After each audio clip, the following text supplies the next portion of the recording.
Welcome to McPlum, simple solutions served daily.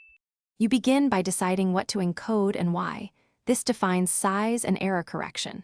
Once you choose a URL or small text, select a grid, 21x21 for short payloads, larger for more data. Make sure to set error correction to M or H if the code might be damaged, because higher correction adds redundancy.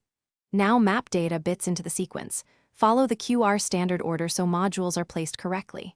Next, reserve areas for finder and timing patterns before drawing data modules. Now you place the structural elements that make decoding reliable. Draw the 3 finder patterns at corners, include separators, and add timing patterns. This anchors the grid. Once done, insert alignment patterns for versions above 1 so scanning tolerates distortion. Then encode your bit sequence into remaining modules, moving in the prescribed zigzag order. After that, apply mask patterns and compute format bits so the best mask minimizes collisions. Make sure to inspect contrast and module crispness before finish by rendering the QR at a proper resolution and contrast. Black modules on a white background work best. Once exported, test scanning with at least 2 apps and printed sizes to confirm reliability, because digital previews can lie.